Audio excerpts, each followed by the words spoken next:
نبی پاک کی محبت کا تقاضا سمجھو، ایسا نہیں کہ وہاں دولت آئی نہیں۔ حضور تو فرماتے ہیں کہ اللہ نے خزانوں کی کنجیاں میرے ہاتھ میں رکھ دی ہیں، لیکن میں نے عرض کیا مالک ایک وقت روٹی دینا اور ایک وقت کا فاقہ دینا۔ کنجیاں خزانوں کی اللہ نے دی۔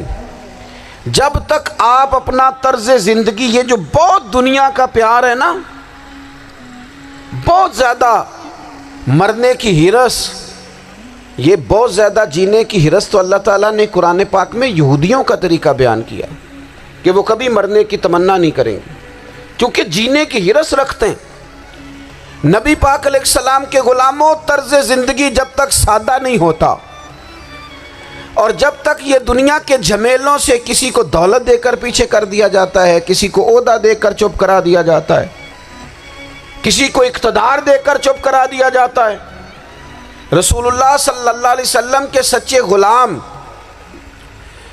انہیں ایک بات کی سمجھ آ گئی تھی کہ ہمیں ہمارے رب نے کہا ہے قُلْ إِن كُنْتُمْ تُحِبُّونَ اللَّهَ فَاتَّبِعُونِي يُحْبِبْكُمُ اللَّهُ۔ اے محبوب آپ ان سے فرما دیں اگر رب سے محبت کرنا چاہتے ہیں تو آپ کی پیروی کریں، اللہ خود ان سے محبت فرمائے گا جب رب بھی ان کا ہو جائے گا، جب رب بھی ان کا کی محمد سے وفاتوں نے تو ہم یہ جہاں چیز ہے کیا، یہ لوح و قلم تیرے ہیں، اس کا کیا مطلب ہوا؟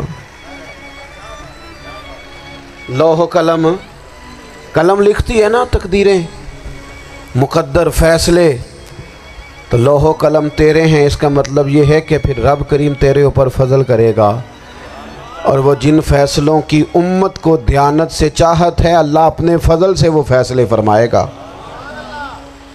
جب تک زندگی حضور کی غلامی کی طرف نہیں جاتی وہ اللہ تعالیٰ کی تائید نہیں پاتی۔ حضرت عبداللہ ابن حذافہ رضی اللہ تعالیٰ عنہ کو رومیوں نے قید کر لیا تھا، اور جب رومی آپ کو قید کر رہے تھے، پکڑ رہے تھے، جنگ میں کچھ موڑ ایسا آ گیا کہ بظاہر مسلمانوں کے قدم پیچھے ہٹ رہے تھے، تو 1000 آدمی نے 100 آدمی نے مل کے آپ کے گرد گھیرا ڈالا اور بڑی مشکل سے آپ کو گرفتار کیا۔ جب بادشاہ کے سامنے لے گئے نا تو بادشاہ سے اس کا سپہ سالار کہنے لگا کہ بندہ ضائع کرنے والا نہیں، یہ بات سمجھیں آپ، ہماری طبیعت کے مطابق جو بندہ پورا نہیں اترتا ہم ضائع کر دیتے ہیں۔ حالانکہ اگر آپ کو مخالف صف میں بندہ کام کا نظر آئے تو آپ غور فرمائیں کہ یہ ہمارے قافلہ محبت میں کیسے شامل ہو سکتا ہے، اس کے لیے جد و جہد کریں تاکہ اس سے کام لیا جا سکے۔ اس نے کہا، روم کے بادشاہ نے، بندہ ضائع کرنے والا نہیں، وزیر نے کہا بادشاہ سے، اس نے کہا کیا کریں، کچھ ایسا کریں کہ یہ معاذ اللہ ہمارے دین میں آ جائے، اور قرآن مجید نے واضح کہہ دیا ہے کہ یہودی اور عیسائی تم سے راضی نہیں ہو سکتے حتی تتبع ملتہم، جب تک کہ تم ان کے دین کی پیروی نہ کرو، ان کو کسی طریقے سے معاذ اللہ عیسائی بنایا جائے۔ تو بادشاہ کہنے لگا 2-3 چیزیں ہیں جس سے کوئی بندہ بھی خریدا جا سکتا ہے، کر لیتے ہیں بات۔ اس نے سب سے پہلے حضرت عبداللہ ابن حذافہ سے کہا کہ جتنے پیسے آپ کہیں گے آپ کو ملیں گے، آپ اس دین میں آ جائیں معاذ اللہ۔ تو حضرت عبداللہ ابن حذافہ نا، کچھ لوگ بڑے سیانے ہوتے ہیں، بردبار ہوتے ہیں، بعض باتوں پر غصہ نہیں کرتے، ہنستے ہیں۔ حضرت عبداللہ ابن حذافہ ہنس پڑے، فرمانے لگے تجھے کس نے بادشاہ بنایا، تو بڑا بیوقوف آدمی ہے۔ اس نے کہا کیا مطلب؟ فرمانے لگے نادان، میں تو تلوار لے کے میدان میں آیا ہوں، مجھے دولت کمانی ہوتی میں تجارت کرتا، میں تجارت نہیں کر رہا، میں تو شہادت کے لیے نکلا ہوا ہوں، اور تو مجھے کہہ رہا ہے پیسے لے لے، کو عقل کی بات کر۔ اس نے دوسری بات کی، اس نے کہا کہ میں بادشاہ ہوں، میرے نیچے جتنے بھی عہدے ہیں، وزیر، مشیر، وزیر خزانہ، جو آپ عہدہ کہیں گے آپ کو دے دیا جائے گا، آپ اس طرف آ جائیں۔ تو حضرت عبداللہ ابن حذافہ کہنے لگے پھر کہتا ہوں تو بڑا نادان ہے۔ فرمانے لگے میں حضور کا صحابی ہوں، اور صحابی ہونے سے بڑا عہدہ دنیا میں ہے ہی کوئی نہیں۔ صحابہ وہ صحابہ جن کی ہر صبح عید ہوتی تھی، خدا کا قرب حاصل تھا، نبی کی دید ہوتی تھی۔ کہا تو مجھے لالچ دے رہا ہے۔ اب انہوں نے ایک نئی چال چلی۔ وزیر کہنے لگا کہ میں ایک اور طرح سے معاذ اللہ کوشش کرتا ہوں پگھلا دینے کی۔ آپ اندر کمرے میں قید تھے تو وہاں ایک خاتون کو بنا سنوار کر بھیج دیا گیا۔ دوستو یاد رکھنا، تگڑا اور مضبوط جوان پتہ کون ہوتا ہے؟ جس کی نظریں پوری طرح اس کے کنٹرول میں ہوں۔ یہ علامت جوانی ہے۔ جس آدمی کا پوری طرح، دو لوگ دنیا میں کبھی کوئی کارنامہ سر انجام نہیں دے سکتے، ایک جو حرام کھاتا ہو، ایک جس کی نظر ناپاک ہو۔ محمد بن قاسم جب یہاں آئے تھے نا تو ایک دن بڑے پریشان تھے، تو ایک بزرگ کہنے لگے آپ کیوں پریشان ہیں؟ کہنے لگے راجہ دہر سے مقابلہ ہے اور ہماری فوج تو سندھ کے رستے بھی نہیں جانتی، زبان بھی نہیں جانتی، لڑیں گے کیسے؟ 2-4 دن کے بعد ان بزرگوں کی دوبارہ محمد بن قاسم سے ملاقات ہوئی تو بڑے خوش تھے۔ کہا اب آپ کیوں خوش ہیں؟ کہنے لگے وہ میرا مقابلہ نہیں کر سکتا، میں نے تحقیق کر لی ہے۔ کہا کیوں؟ کہنے لگے نظر کا گندہ ہے، اور جو نظر کے گندے ہوتے ہیں وہ میدانوں میں ٹھہرا نہیں کرتے۔ میدان کے لیے نکلنے کے لیے پاک جوانی کی ضرورت ہوتی، تطہیر مزاج ہونا ضروری ہوتا ہے، پاکیزہ افکار اور سچی اور سچی ستھری سوچوں کا ہونا ضروری ہوتا ہے۔ اس لیے فرمایا کہ میرا مقابلہ نہیں کر سکتا۔ حضرت عبداللہ ابن حذافہ کمرے میں تھے تو وزیر کی بیٹی اندر سجی سنوری پہنچ گئی۔ جیسے ہی آپ نے اس کفر کی چال کو دیکھا تو تیمم کر کے نفل شروع کیے۔ وہ ساری رات بیٹھی رہی، رب کا بندہ ساری رات عبادت کرتا رہا۔ عبادت بڑا سہارا ہے، مصلی بڑا سہارا ہے اللہ کے بندوں۔ صبح دروازہ کھولا، وزیر نے اپنی بچی سے پوچھنا چاہتا تھا رزلٹ کیا نکلا، تو وہ کہنے لگی پیچھے ہٹ جا، اب تیرا میرا تعلق کوئی نہیں، میں نے نبی پاک کا کلمہ پڑھ لیا۔ اس نے کہا میں نے بھی زمانہ دیکھا ہے، پر یہ کیا لوگ ہیں، کستوری کے بنے ہوئے، سندل سے دھلے ہوئے، کہ میں ساری رات کمرے میں رہی اور 100 اور 1000 آدمی جس جوان کا مقابلہ نہ کر سکے، اتنا طاقتور جوان کمرے میں رہا اور اسے نظر اٹھا کے نہ دیکھا۔ او کچا رنگ للاری والا جڑا چڑھدا تے لیندا رہندا ہے، اے عشق تیرے دا رنگ محمد چڑھیا پھر نہیں لیندا۔ سبحان اللہ۔ میں کہا ایک دفعہ نظر اٹھا کے نہیں دیکھا، کمال ہو گئی۔ اتنے بڑے لوگ، اتنی بڑی سعادت مندی، فیروز بختی، معاملہ فہمی حد ہو گئی۔ اللہ اکبر۔ دوستو بادشاہ جب پوری طرح ہار گیا نا، اس نے کہا مار دو۔ تیل گرم کیا ایک کڑاہی میں، اور جب آپ کو اس میں ڈالنے لگے تو آپ کی آنکھوں میں آنسو آ گئے۔ بادشاہ کا خیال ہوا شاید نرم ہو گئے ہیں، کہنے لگا روئے کیوں؟ فرمانے لگے سوچتا ہوں جان ہی ایک ہے، کتنا مزہ ہے اس کی راہ میں جان دینے کا، کتنی لذت ہے اس کے نام پر مرنے میں، کتنا لطف ہے۔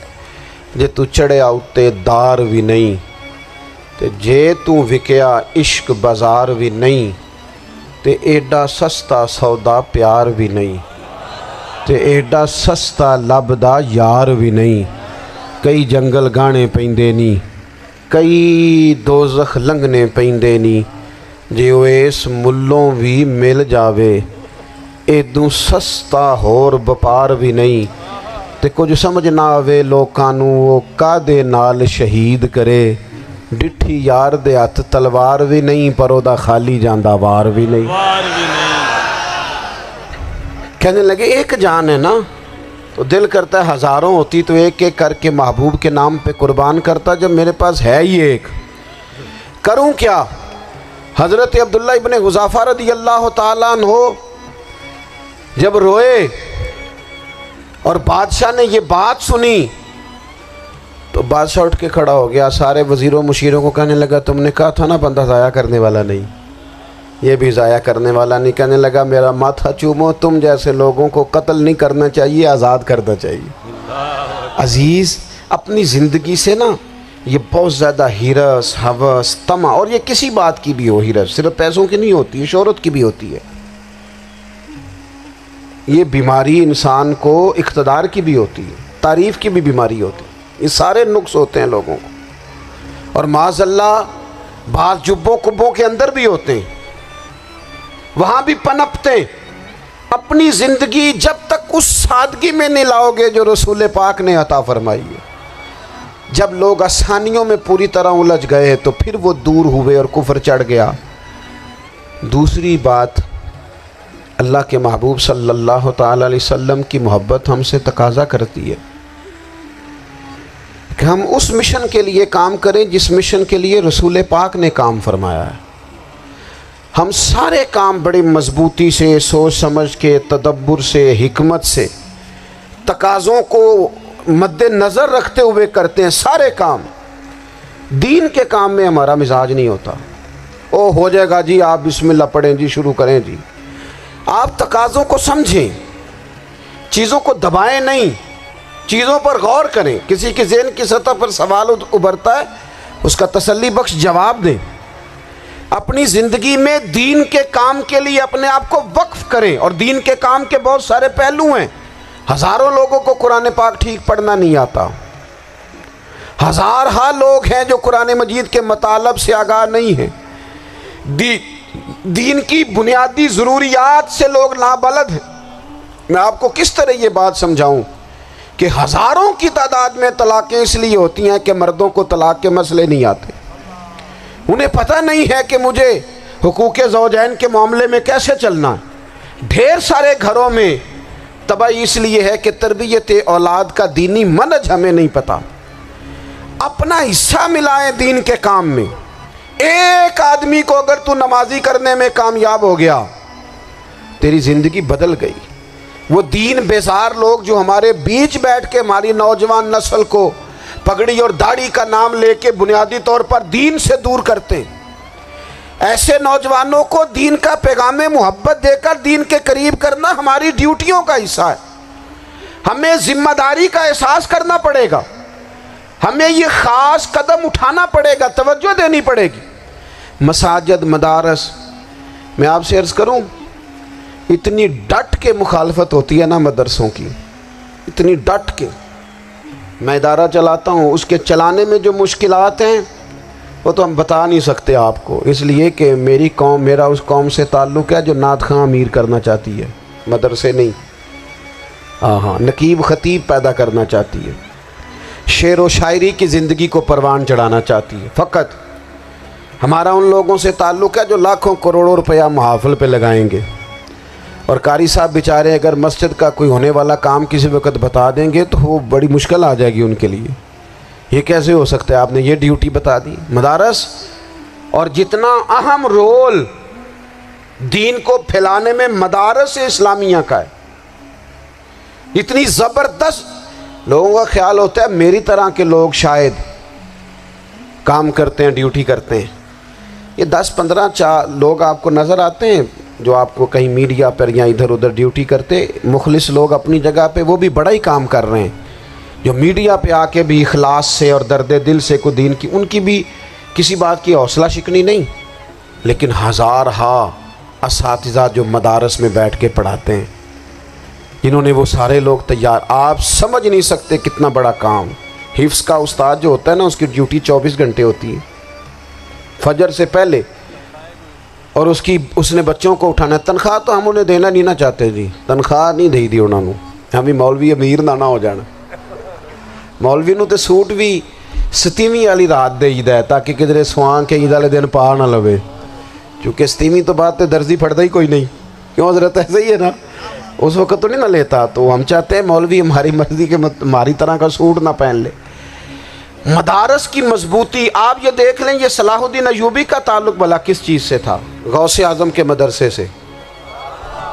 حضور غوث اعظم کے مریدوں کی جماعت اس کے ساتھ شامل تھی۔ کون لوگ تھے جنہوں نے مدارس سے فیض پایا؟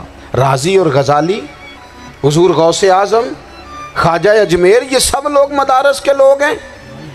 کمزوریاں ہیں، غلطیاں ہیں، بہت ساری چیزوں کی اصلاح کی ضرورت ہے، لیکن یہ دین کا بہت بڑا قلعہ ہوتا ہے مدرسہ، لیکن اس کی مخالفت کی جاتی ہے۔ مجھے بتائیے، اگر مدرسوں میں کمزوریاں ہیں تو کالجوں یونیورسٹیوں میں نہیں ہیں؟ ہم نے کبھی مخالفت کیا بند کر دو سارے؟ لیکن لوگوں کا جب خیال آتا ہے، جب ہمارے ایک سابقہ وزیر صاحب تھے سر راہ، کسی دعوت میں میری ان سے ملاقات ہو گئی تو انہوں نے کہا مدرسوں کا کردار کیا ہے آج کے ماحول میں؟ میں نے انہیں کہا کہ مختلف کورسز آپ کراتے ہیں نا، تو اس کے لیے پھر مختلف ویکنسیز ہوتی ہیں، جہاں بچوں کو مدرسے کا کورس کرایا جاتا ہے تو استاد بننا ہوتا ہے، اس نے خطیب بننا ہوتا ہے، مسجد کی ڈیوٹی کرنی ہوتی ہے۔ میں نے کہا آپ بالکل کوئی حکومت سرپرستی نہیں کرتی، لیکن اللہ کا فضل ہے، کبھی آپ نے کوئی مسجد سنی ہے جس میں جمعے والے دن مولوی نہ ملا ہو جمعہ پڑھانے کے لیے؟ کبھی آپ کو رمضان میں ایسی مسجد ملی ہے جس میں قرآن مجید سنانے کے لیے حافظ نہ ملا ہو؟ یہ ہو سکتا ہے کسی حافظ کو مسجد نہ ملے۔ تو مدارس کے ذمے جو کام تھا مدارس نے جم کے کیا ہے اور ڈٹ کے کیا اللہ کے فضل سے۔ اور مدارس کے لوگوں کو بھی کمزور نہیں پڑنا چاہیے، کبھی کسی وزیر مشیر مالدار کے روب میں نہیں آنا چاہیے، قطعاً نہیں۔ کیوں؟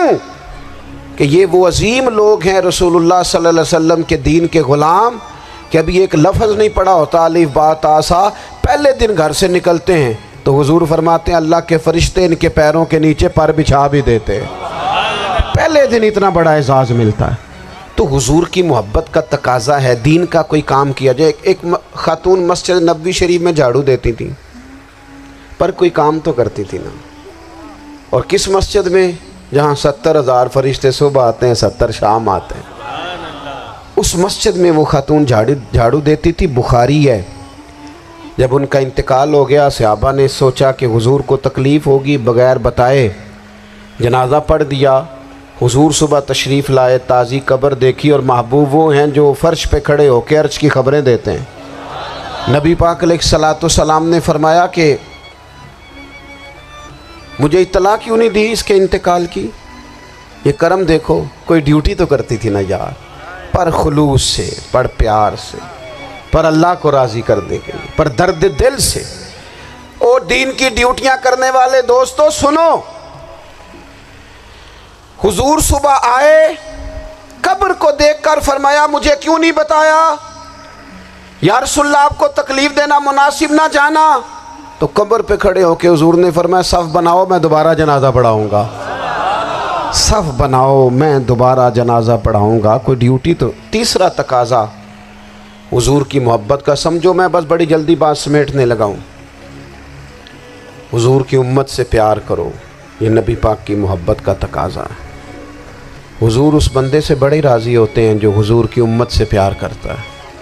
آپ کو پتہ ہے حضرت جبریل امین علیہ السلام نے معراج کی رات حضور علیہ الصلوۃ والسلام سے عرض کی تھی کہ اللہ کی بارگاہ میں عرض کیجئے گا میری بھی ڈیوٹی لگ جائے آپ کی امت کے ساتھ محبت کرنے پر۔ تو یہ کیوں کہا تھا انہوں نے؟ علماء نے لکھا اس لیے کہا تھا کہ حضرت جبریل بھی جانتے ہیں کہ حضور کی امت سے محبت کی بات کی جائے نا تو نبی پاک راضی ہوتے ہیں۔ امت سے پیار کرو گے نا، امت سے۔ ایک صرف بات کا خیال رکھنا، عقیدہ برا ہو تو بات دوسری ہے، ورنہ میرے محبوب کی امت کا ایک ایک شخص جو مدینے والے کا کلمہ پڑھتا ہے، جو حضور کا غلام ہے، اس کے بارے میں اپنے دل میں گنجائش رکھنا، پیار رکھنا، وارفتگی رکھنا۔ اور دوستو یہاں لوگ کس کس طرح گروہوں کو، جماعتوں کو سپورٹ کرتے ہیں۔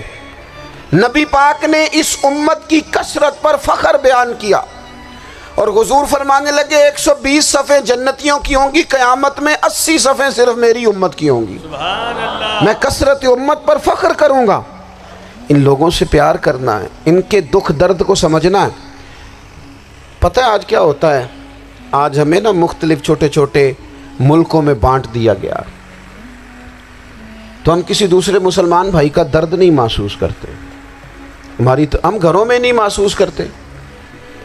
پڑوسی پر ظلم ہو رہا ہو تو ہم کہنے پتر ساڈا نہیں مسئلہ، یہودہ مسئلہ ہے، تینوں کی لگے۔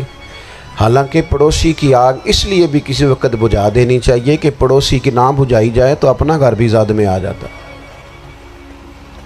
آج امت مسلمہ سے ہمیں بس لگا دیا کہ اپنے حصے کی روٹی کماؤ، اپنے حصے کی کوٹھی بناؤ، اپنے حصے کی گاڑی خریدو، اپنے حصے کا کام کرو۔ امت کا درد، امت کی بات، وحدت امت کا تصور، امت کا دوبارہ سے وہ شان ارسل رسولہ بالہدی ودین الحق لیظہرہ علی الدین کلہ، وہ تصور کب ہوگا؟ اس وقت ہوگا جب ہم بات امت کی کریں گے۔ نبی پاک علیہ السلام نے فرمایا مسلمان کی مثال ایک جسم کی طرح ہے، جسم کے ایک حصے کو تکلیف ہو تو سارا آزمائش میں آ جاتا ہے۔ مجھے بتاؤ یہ انگلی درد کرتی ہو، یہ انگلی جسم کا حصہ ہے نا، تو میرا خیال ہے دماغ یہ کہہ دے گا کہ انگلی کی درد ہے نا مینوں کی لگے، دل کہہ دے گا کوئی نہیں ٹینشن لینے انگلی کا مسئلہ ہے نا۔ ایسا نہیں ہوتا، بلکہ جب انگلی میں درد ہوتی ہے تو دماغ منصوبہ بندی کرتا ہے کہ اس کا علاج کیسے ہو سکتا ہے، دل پریشان ہوتا ہے، پیر چل کے جاتے، ہاتھ وہ دوائی وصول کرتے، دانت اسے چبا کر، حلق اسے نگل کر، معدہ اسے ذخیرہ کر کے جسم میں پھیلاتا ہے، پھر جا کے انگلی شفا پذیر ہوتی ہے۔ ایک حصے کو درد ہو تو سارا حصہ کام پہ لگ جاتا ہے۔ اسرائیل اگر تکلیف دے رہا ہے فلسطینیوں کو تو ہونا چاہیے تھا نا بعض مسلمان حکمرانوں کو نیند نہ آتی، وہ درد دل محسوس کرتے، ہونا چاہیے تھا نا کہ بعض لوگ یہاں ہم کیا کرتے ہیں بھلا بیٹھ کے، اب تو مجھے بعض چیزوں سے کوفت بھی ہونے لگا، ہم دیتے ہیں بیان مذمت، آپ کے بیان دینے سے کیا ہوگا؟ فلانے نے بھی بیان دے دیا، فلانے نے بھی کلپ دے دیا، یہ کیا کر رہے ہیں؟ یہ تو آپ زندہ رہنا چاہتے ہیں۔ وہ جس طرح آج کل ہمارے ہاں بہت ساری چونکہ جماعتیں ہیں تو کشمیر ڈے آتا ہے نا تو مل کے ریلی نہیں نکالی جا سکتی، سوال نہیں پیدا ہوتا، کیونکہ ہمیں جماعتوں کو زندہ رکھنا ہے۔ اس جماعت کی خبر الگ لگنی چاہیے، اس جماعت کی خبر الگ، تو ایسے کوئی انقلاب آئے گا؟ یاد رکھنا امت کو پوری کو ایک طاقتور آواز بننا پڑے گا، ہمیں تھوڑا تھوڑا اوپر اٹھ کے سوچنا پڑے گا۔ خدا را اللہ تعالیٰ مجھے معاف کرے اگر کوئی بات میں سطحی کر رہا ہوں، دل کی گہرائی سے عرض کرتا ہوں اب تو بڑا سخت وقت آ گیا، اب چونکہ اب تو کیمرے کی آنکھ آئی ہے تو وہ زخمی بچے دیکھے نہیں جاتے، وہ تڑپتی مائیں دیکھی نہیں جاتی، وہ سسکتی اور آواز دیتی بیٹیاں سنی نہیں جاتی، وہ آوازیں ایسی ہیں جیسے وہ رات کے سناٹوں میں چیخیں بن کے لوگوں کو جگایا کریں گی۔ خدا را کچھ جرم ایسے ہوتے ہیں جن کی سزائیں بڑی سخت ہوتی ہیں، جن کی معافی بڑی مشکل سے ہوتی، اپنے اندر جذبہ ایمانی پیدا کریں۔ اور میرے دوستو بستر پر بھی تو لوگ ماری جایا کرتے ہیں نا، اپنی زندگی رسول اللہ صلی اللہ علیہ وسلم کے دین کے نام کرو، جذبہ جہاد، شوق شہادت اور عشق رسول، یہ عناصر ہیں جو امت مسلمہ کو پیروں پر کھڑا کریں گے۔ 2 منٹ کے لیے سوچو، امت اگر اسی طرح کٹتی رہی، پریشان رہی، دکھتی رہی اور باری باری کر کے، اقبال نے کیا کہا تھا؟ اس نے کہا تھا وطنوں میں، انہوں نے کہا تھا کہ ان تازہ خداؤں میں بڑا سب سے وطن ہے، جو پیرہن اس کا ہے وہ مذہب کا کفن ہے۔ تو اقبال ہم کیا کریں؟ کہنے لگے بازو تیرا توحید کی قوت سے قوی ہے، اسلام تیرا دیس ہے، کیونکہ تو مصطفی ہے، تو بحیثیت مسلمان سوچنا شروع کر، بحیثیت مسلمان، اور یوں تو سید بھی ہو، مرزا بھی ہو، افغان بھی ہو، تم سبھی کچھ ہو، بتاؤ کہ مسلمان بھی ہو، تمہارے اندر کہیں سے کوئی مومن بھی بولتا ہے کہ نہیں؟ علاقائی تعصبات اور ملکی سرحدوں میں قید ہو جانے والوں، تم ایک نبی کی امت ہو۔ کیوں نہیں سمجھتے کہ جب کشمیر کی بیٹی روتی ہے تو مدینے والے محبوب پاک علیہ السلام کی امت کی بیٹی روتی ہے، جب فلسطین کی بیٹی روتی ہے تو امت کی بیٹیاں روتی۔ خدا را کچھ درد دل اپنی طبیعت میں پیدا کریں۔ میں حکمرانوں کی بات نہیں کرتا، میں تو عام لوگوں سے ایسے تبصرے سنتا ہوں جو نہیں کرنے چاہیے۔ وہ نہیں جی نہیں، دوسرا رخ بھی دیکھو، عام آدمی اٹھ کے، عام لوگ بھی یہ خطرناک سوچیں اور ان سے خوفناک نتائج برآمد ہوں گے۔ تو 3 باتیں میں نے آپ کی خدمت میں عرض کی ہیں۔ ایک تو کوشش کریں اپنی زندگی کے اندر کہ زندگی کو سادہ کریں، پیسہ ضرور کمائیں لیکن پیسے سے پیار نہ کرو، پیار تو مدینے والے رسول سے کرنا۔ دولتیں، ہرس، ہوس، طمع، ان سے باہر آؤ۔ اور دوسری گزارش آپ کی خدمت میں یہ عرض کی ہے، کچھ نہ کچھ دین کا کام، اور اس میں بھی شہرتوں سے بچتے ہوئے، تصویروں سے بچتے ہوئے۔ میں ہر محفل میں شاید کہتا ہوں میری فوٹو آ رہی ہے اور لائیو آ رہا ہے اور فلاں ہو رہا ہے، لیکن اس محفل کا خوبصورت انسان وہ ہے جو سب سے پیچھے بیٹھا ہے، وہ کسی فوٹو کے لیے نہیں آیا۔ اور میں ڈھیر سارے لوگ دیکھ رہا ہوں، یہ جو آگے بیٹھ جاتے ہیں بعض اوقات 5 7 10 لوگ، یہ بڑی تصویر سازی کرتے ہیں، لیکن جو پیچھے بیٹھے ہوتے ہیں ان کی کوئی فوٹو نہیں آتی۔ اور میں نے بہت سارے لوگوں کو دیکھا ہے کبھی موبائل کو ہاتھ بھی نہیں لگاتے، لیکن جن کے لیے آئے ہیں انہیں تو پتہ ہے نا کون کون آیا ہے۔ اور کچھ دین کے لیے کریں۔ اور تیسری گزارش آپ کی خدمت میں یہ ہے کہ امت بن کر بھی ضرور سوچیں اور امت کے دکھوں کا مداوع بھی کریں اور امت مسلمہ کا درد بھی اپنے سینے میں ضرور محسوس کریں۔ اللہ تعالی ہماری اس بزم کو جی ایک بات اور سن لیں جی، نبی پاک علیہ الصلوۃ والسلام نے ارشاد فرمایا، لائیں جی، حضور سید عالم علیہ الصلوۃ والسلام نے ارشاد فرمایا کہ جب تک بندہ اللہ کے بندوں کی مدد میں رہتا ہے نا، اللہ بھی اس کی مدد کرتا رہتا ہے۔